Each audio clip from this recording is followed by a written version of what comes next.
When I just started out as a police officer, on a stormy night, our local station was called by a woman in distress. When I told them the address, my fellow officers bursted out laughing. They said it must be a prank. Apparently, the address was a long abandoned, supposedly haunted house, and they had gotten lots of prank calls before.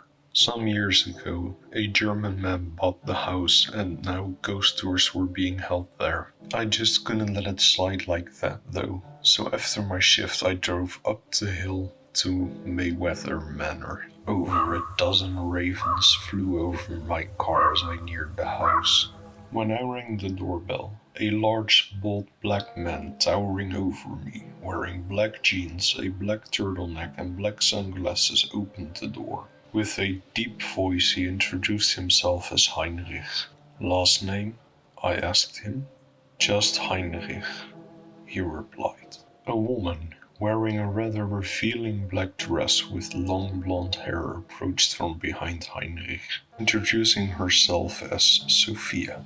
I'm sorry, officer. Please excuse my husband. He's not exactly a people person, Sophia said. Why are you here? Heinrich asked. We got a call from a distressed woman. She gave me this address, I explained. Heinrich chuckled. Check your phone, officer. There's no signal out here. I'd still like to take a look inside, I replied. Are you still on duty, officer? No, I admitted. Well then, if you want to come inside, you're gonna need to take the tour, said Heinrich. Fine. If that is what it'll take, I replied. Wonderful, Heinrich said with a burst of enthusiasm in his voice. That will be $20 then. With great reluctance, I handed over $20 for what I was sure was a scam. Inside the lobby, I saw about 10 people waiting, mostly in their 20s like me. I was just about to start a tour when you interrupted us, officer. Lucky for you, you can join this group, Heinrich said. The house was old, dimly lit, the wallpaper discolored, and an expensive-looking rug covering the floor. We will begin our tour in the kitchen. If you'll follow me right this way, Heinrich said as he turned right, opening the door to the kitchen. Once in the kitchen, bigger than my own living room, with a black and white checkered floor, Heinrich began the story he had no doubt told so many times before. Back in 1917, the Mayweather twins were in their 20s. They had been mocking, abusive, and vile towards the staff their entire lives. And when the staff complained to the elder Mayweathers, their pleas were ignored or they were promptly fired. But one day, the cook had had enough after one of the kitchen aides, Maria, had been indecently touched by Roland Mayweather. While his brother watched and laughed, he gathered the groundskeeper, some of the kitchen aides, and the maid, and that night they waited for Roland and Donald to come home. They assaulted them and tied them up before the cook got to work. After a night of cutting and cooking, he served a soup like no other to the elder Mayweathers in the morning. So, how was the soup? The cook asked. I never had anything like it, said Mr. Mayweather.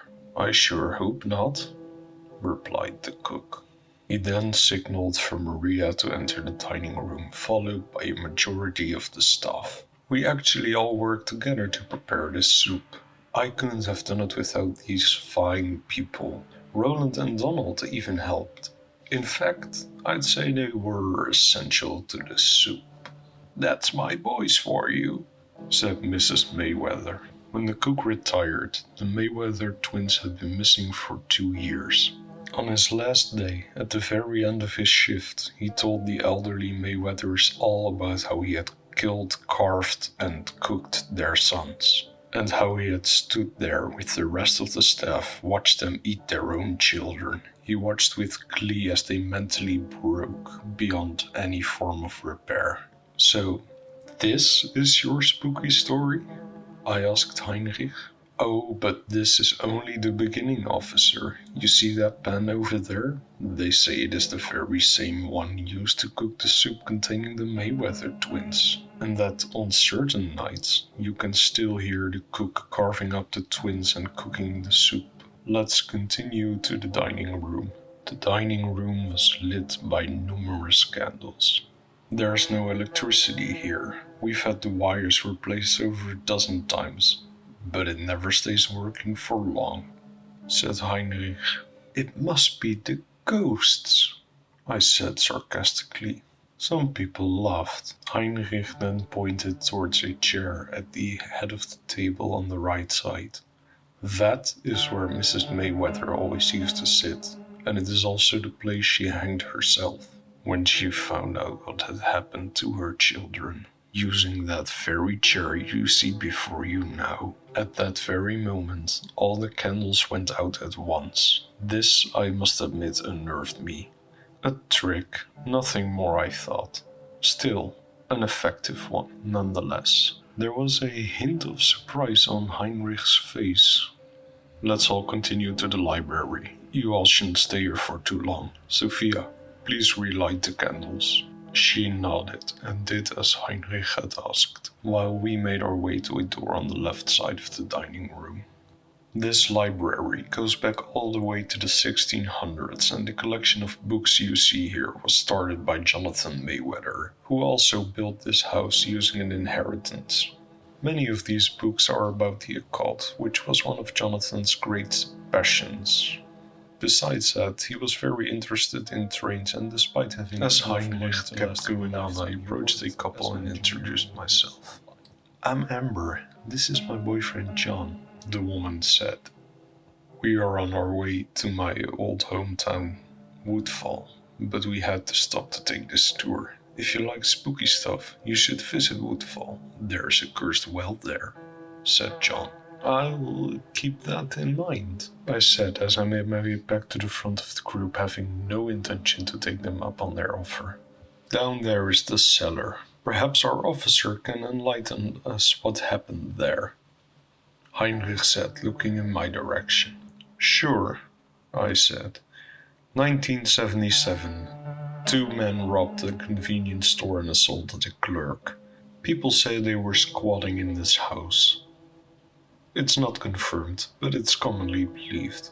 What is confirmed is that they were found with their skulls annihilated, blood, bones and brain matter splattered all over the walls. Yes, that is exactly what happened there. Good to see you are well informed, officer, Heinrich said with a somewhat mocking tone in his voice. The stairs down, however, are in a poor state. Therefore, we will not be visiting the basement, which just leaves us with one last room on the ground floor. The study, in which Mr. Mayweather died at the age of 87, having not left the house for decades after the death of his wife and children.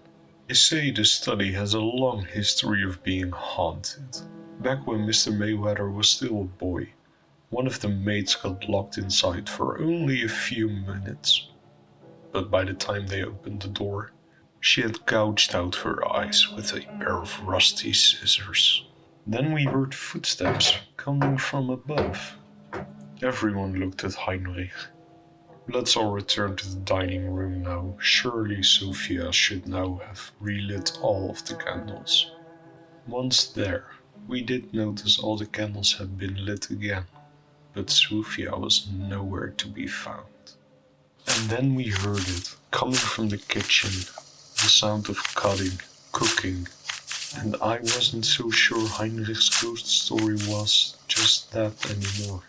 We all bolted through the door of the dining room straight to the lobby, bypassing the kitchen and out the front door. We didn't know how quickly to evacuate the house. As I got in my car, I looked back at the direction of the house, and in the door opening I saw Heinrich, with a big grin on his face. Still, something does not feel right about all of this. So, I look up all the case files for the address of the Mayweather Manor. And to my shock and surprise, there was a murder there back in the 1800s. And the victim was a blonde woman that I recognize all too well. It was Sophia, but in the article her name was reported as Annabelle Mayweather, wife of Nathaniel Mayweather. He was convinced she practiced dark arts and copulated with creatures not of this world. He stabbed her over a dozen times. Her dying words were that his line would end. And when Mr. Mayweather died in that chair in the study at age 87, her prophecy came true. As for Heinrich, the supposed German national, I haven't been able to find anything on him either here or in Germany, and I'm beginning to suspect he is a creature not of this world. Prank calls are still coming in, and the ghost tours are still going on, but there is no way I am ever going near the Mayweather Manor again. If you don't want to end up like the Mayweather twins, remember to like, subscribe, and turn on notifications.